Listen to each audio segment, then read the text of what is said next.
Hello, everyone, and welcome to Navis Nobilite. I am Captain Zelnick, and today we are talking about the other non-named Chaos battleship that you can take in pretty much every Chaos fleet.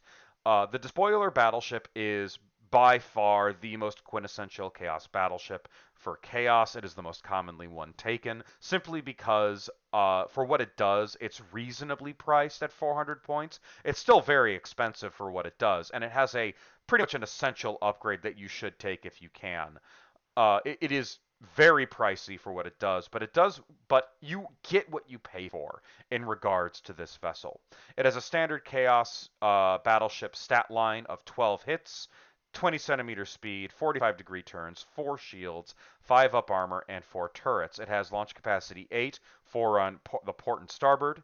It has a port and starboard 60 centimeter weapons battery left and right, a dorsal lance battery at strength 3, front, left, to right. All of those are at 60 centimeters. And a prow 30 centimeter lance battery that fires at strength 4 that fires out the front. Now, while this seems particularly lethal, especially if you combine it with the dorsal lance, you never want to have your despoiler get this close to an enemy if you can avoid it. I mean, sometimes you don't have a choice, but there are better options than a strength 4 lance battery. If you spend 10 points, you can replace those prow lances with a strength 8 torpedo, which is, if anything, far more lethal than a strength 4 lance battery in its prow if the enemy decides to get close to you. Because, simply put, torpedoes ignore shields. Now, if you do this upgrade, this vessel, remember, when you roll for reload ordnance, it applies to both your launch bays and your torpedo. One roll replaces all of them. So that's why this basically becomes a giant dictator cruiser in a battleship format with, a lot better firepower. That's why I always take this upgrade if I can. The Despoiler battleship is basically your other alternative for carrier capacity in the Chaos Fleet. Now, the Chaos Fleet has a lot of carriers to choose from, and those carriers are all generally very good.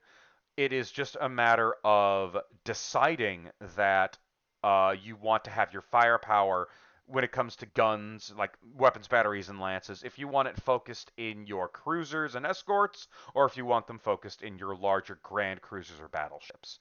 The despoiler is the decision you make if you want to have all of your launch capacity in a large, tough egg basket, effectively. And it's obviously been done to great effect. Many people take the despoiler, partially because the miniature looks freaking gorgeous, mostly because it's just a really good place to have your launch capacity and serve as your flagship.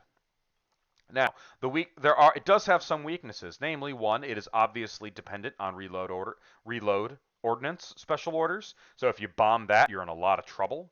And it's a giant target. You can expect your enemy to dump Nova cannons on your head almost immediately. So if you can hide it behind asteroids, I highly recommend it.